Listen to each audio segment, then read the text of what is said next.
ಬಾಲು, ಆ ಪೂಜಾರಿಂದ ನಮ್ಗೇನ್ ರಹಸ್ಯ ತಿಳಿತು ಅಂತ ಹೆದರಿ ಅವನ್ನ ಕೊಲೆ ಮಾಡಿದ್ದಾರೆ. ನಮ್ಗೆ ಆಧಾರವಾಗಿದ್ದಾನೆ ಅವನು. ಅವನೇ ಹೋದ್ಮೇಲೆ ಮುಂದಿನ ದಾರಿನೇ ಕಾಣ್ತಿಲ್ವೇ? ಹಾ, ಗೊತ್ತಾಗೋಯ್ತು. ನಿಜವಾದ ಅಪರಾಧಿ ಯಾರು ಅಂತ ಗೊತ್ತಾಗೋಯ್ತು. ಯಾರದು? ಆಗಾಗ ಪೂಜೆ ನೆಪದಲ್ಲಿ ಪೂಜಾರಿನ ಮೀಟ್ ಮಾಡ್ತಿದ್ದವನು ವೀರಭದ್ರಯ್ಯ. ಗುರು ಕಾಣ್ದೆ ಹೋಗಿದ್ದು ಅವ್ರ ಮನೇಲೆ. ಆದ್ರಿಂದ ರಾಧನ್ ಗಂಡ ಕಾಣ್ದೆ ಹೋಗಿದ್ದಕ್ಕೆ, ಗುರು ಮಾಯವಾಗಿದ್ದಕ್ಕೆ, ಪೂಜಾರಿ ಕೊಳೆ ಆಗಿದ್ದಕ್ಕೆ ವೀರಭದ್ರಯ್ಯನೇ ಕಾರಣ. ಅವನೇ ನಿಜವಾದ ವಿಲನ್. ಏನು ಕಲ್ಪನೆ, ಎಂಥ ನಿರ್ಧಾರ! ಒಳ್ಳೆಯವನಾಗಿರೋನು ಕಡೆಯಲ್ಲಿ ವಿಲನ್ ಆಗೋದು, ವಿಲನ್ ಆಗಿರೋನು ಸಭ್ಯನಾಗಿರೋದು ಸಿನಿಮಾದಲ್ಲಿ. ಇದು ನಿಜ ಜೀವನ. ಮೊದ್ಲು ನಿಮ್ ಸ್ನೇಹಿತರು ಹುಡ್ಕೋದಕ್ ಪ್ರಯತ್ನ ಪಡಿಪ. ಬೇಡದೇ ವಿಷಯ ಎಲ್ಲ ಯಾತಕ್ಕೆ? Don't mistake me. Sorry sir. That's all right. ಈಗ ಆಯ್ತಾ ಮಂಗಳಾರತಿ? ಈಗೇನೋ ಮಾಡೋದು?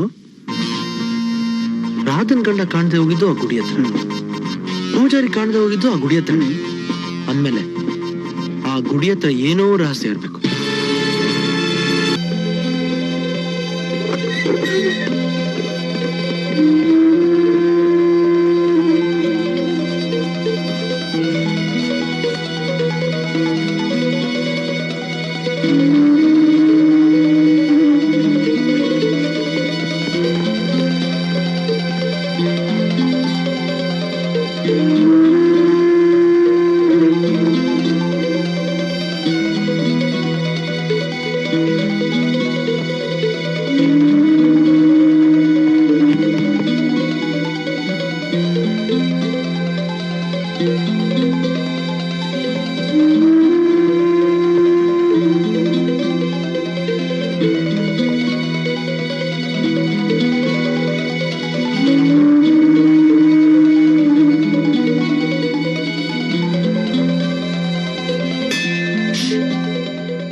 ಶಿವು, ಏನು? ನಾವಿಬ್ರು ಮುಟ್ಟಾಡ್ರು ಕಣೋ.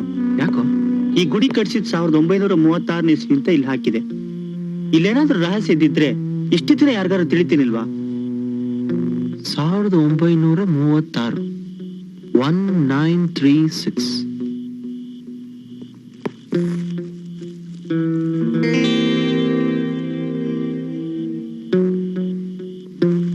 ಬಾಲು, ಇದೇ ಸೀಕ್ರೆಟ್ ಕೋಡ್ ನಂಬರ್ ಆಗಿರ್ಬಾರ್ದು? ಯಾವ್ದು? ಅದೇ 1936. ಅದೇಂಗ್ ಹೇಳ್ತೀಯ?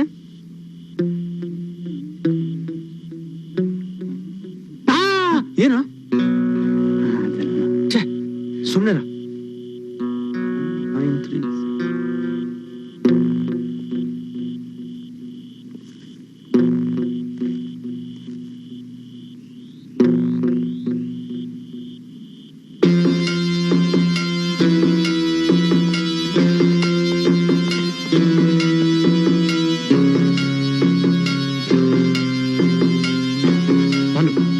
ಇಲ್ಲಿ 9 ಸ್ನೇಕ್ಸ್ ಇದೆ.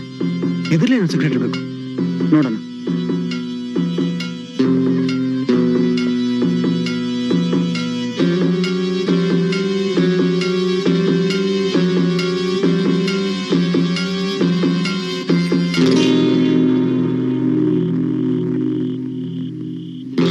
ಬಾಲು, ಇಲ್ಲೇನೋ ಬಟನ್ ತರ ಪ್ರೆಸ್ ಆಗ್ತಿದೆ.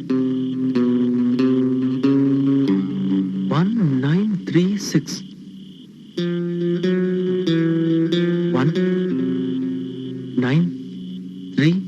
1936. Got it. 1 9 3 6.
ಒಂದ್ ಗುಂಡು ಹಾರಿಸ್ತೀರ ಸಾಕು, ನೀವಿರೋ ಜಾಗ ಭಸ್ಮ ಆಗ್ಬಿಡುತ್ತೆ.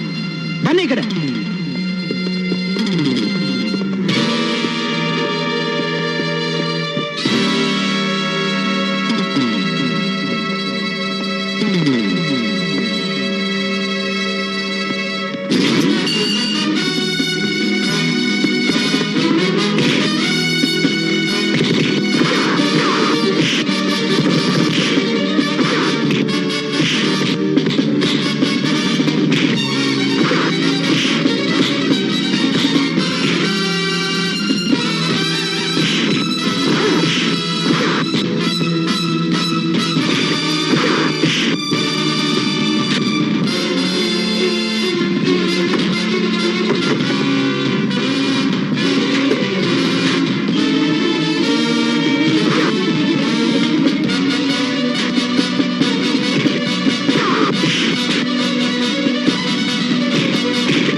ನಾಟಕ ಮುಗಿತು.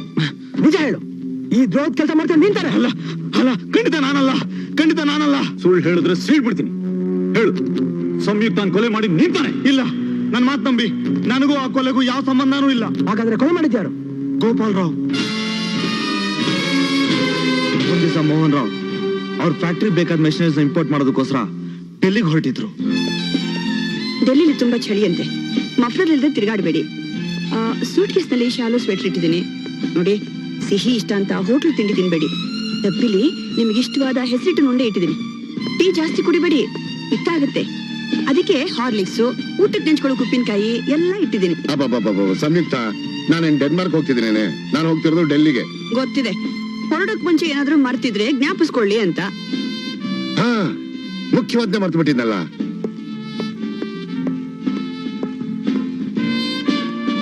ಏನ್ ಮಾಡ್ತಿದ್ರಿ? ಇದೇ ಮರ್ತಿದ್ದು.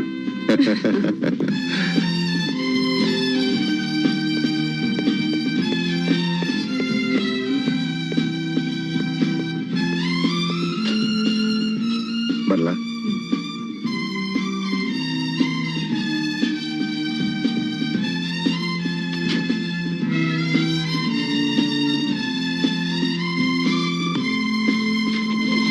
ಬಾಯ್.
ಪೊಲೀಸ್ಗೆ.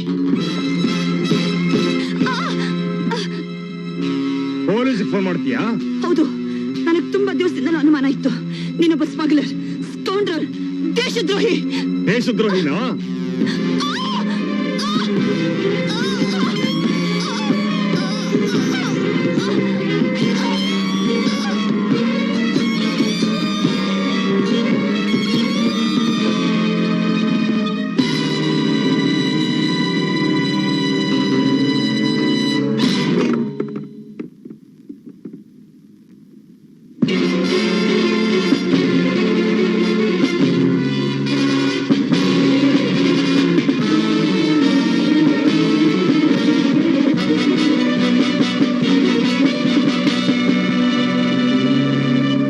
ಕೊಲೆ ಮಾಡಿದ್ದು ಅನ್ನೋ ಅನುಮಾನ ಯಾರಿಗೂ ಬರ್ಕೂಡ್ದು ಅಂತ ಅವಳನ್ನ ಸೀಲಿಂಗ್ ಫ್ಯಾನ್ಗೆ ನೇತಾಕ್ಬಿಟ್ಟು.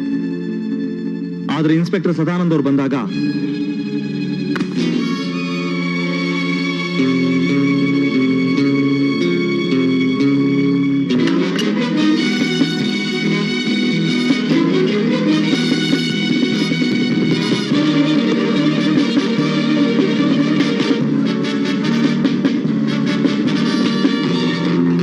ಕೊಲ್ಲೋದ್ರಿಂದ ಅವ್ರ ತಂಗಿ ವಿಧವೆ ಆಗ್ತಾಳಂತ ಗೋಪಾಲ್ ರಾವ್ ಜೀಸತೆ ಉಳಿಸಕ್ ಹೇಳಿದ್ರು. ಹಾಗಾದ್ರೆ ಈ ಮದ್ದು ಗುಂಡು ಬಂದೂಕಗಳನ್ನ ಟೆರರಿಸ್ಟ್ ಸಪ್ಲೈ ಮಾಡ್ತಿರೋರು ಗೋಪಾಲ್ ರಾವ್ ಅವರೇ ನಮ್ಮ ಯಜಮಾನ್ರು. ಇನ್ಸ್ಪೆಕ್ಟರ್, ನೀವು ಇವ್ರನ್ನ ನೋಡ್ಕೊಳ್ಳಿ. ಕಮಾನ್.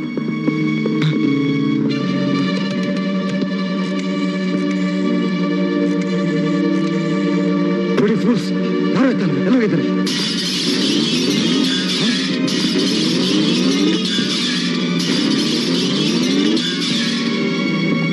ಶಿವರಾಜ್, ಏನಿದಲ್ಲ ಇಷ್ಟೊತ್ತಲ್ಲಿ ಇಲ್ಲಿಗೆ ಬಂದ್ರಿ? ನಿನ್ನ ಅರೆಸ್ಟ್ ಮಾಡಕ್ ಬಂದಿದ್ದೀವಿ. ತಮಾಷೆ ಮಾಡ್ತಾ ಇದ್ದೀರಾ? ಮಿಸ್ಟರ್ ಗೋಪಾಲ್ ರಾವ್, ದೇವಸ್ಥಾನ ಮಾಡಿ ನಮ್ಮ ಸಾಮ್ರಾಜ್ಯನ ನಾಶ ಮಾಡ್ಕೊಂಡಾಯ್ತು. ಯಾರನ್ನ ಅರೆಸ್ಟ್? ರಾಸ್ಕಲ್, ನೀನ್ ಯಾರು ನನ್ನ ಅರೆಸ್ಟ್ ಮಾಡೋದಕ್ಕೆ?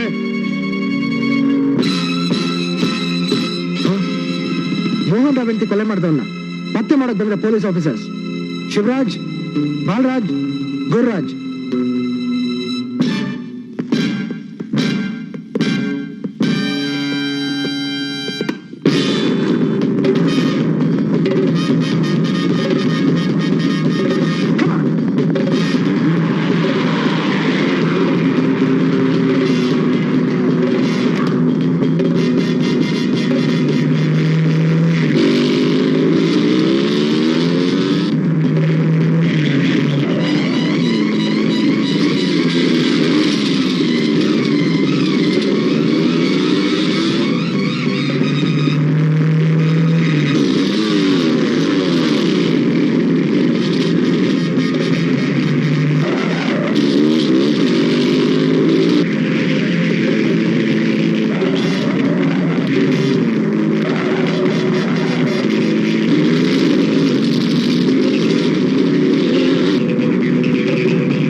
ಜನ ಹುಡುಗರು ಇಷ್ಟು ದಿವಸ ಅದೆಷ್ಟು ಚೆನ್ನಾಗಿ ಅಭಿನಯಿಸ್ಬಿಟ್ರಿ.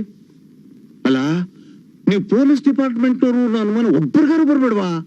What about me? ನಾನೇ ಹೋಮ್ ಮಿನಿಸ್ಟರ್ ರಿಕ್ವೆಸ್ಟ್ ಮಾಡಿ ಇವ್ರನ್ನ ಕರೆಸಿದ್ದು. ಯಾರಿಗಾದ್ರೂ ಅನುಮಾನ ಬಂತ? ಇವ್ರ ತಲೆ ಕಂಡ್ರೆ ಆಗದೆ ಇರೋ ಹಾಗೆ ನಾನೆಷ್ಟು ಚೆನ್ನಾಗಿ ಆಕ್ಟ್ ಮಾಡಿದೆ. ಕಂಗ್ರ್ಯಾಚುಲೇಷನ್ ಸರ್, ಇವ್ರ ಜೊತೆ ನೀವು ಬಹಳ ಚೆನ್ನಾಗಿ ಅಭಿನಯಿಸಿದ್ದೀರಾ. ಮಿಸ್ಟರ್ ಶಿವರಾಜ್, ನನ್ನ ಸಂಯುಕ್ತ ಆತ್ಮಹತ್ಯೆ ಮಾಡ್ಕೊಂಡಿಲ್ಲ ಅಂತ ನನ್ನ ಮನಸ್ಸು ಹೇಳ್ತಿತ್ತು. ನೀವು ನಿಮ್ಮ ಸ್ನೇಹಿತರು ಅದನ್ನ ಪ್ರೂವ್ ಮಾಡಿ ನಿಜವಾದ ಕೊಲೆಗಾರನ ಹಿಡ್ಕೊಟ್ರಿ. ನಿಮ್ಮ ಉಪಕಾರನ ನಾನು ಯಾವತ್ತೂ ಮರೆಯಲ್ಲ. ನೀವು ನಮ್ಮನ್ನು ತುಂಬಾ ಹೊಗಳ್ತಾ ಇದ್ರೆ ಮಿಸ್ಟರ್ ಮೋಹನ್ ರಾವ್. ನಿಮ್ಮ ಸಹಾಯ ಸಹಕಾರ ಅಲ್ಲದೆ ನಾವು ಖಂಡಿತ ಈ ಕೆಲಸ ಸಾಧಿಸಕ್ಕಾಗ್ತಿರ್ಲಿಲ್ಲ. Anyway, thank you very much. Thank you. Thank you sir. Thank you. Thank you. Thank you. Thank you. Thank you sir.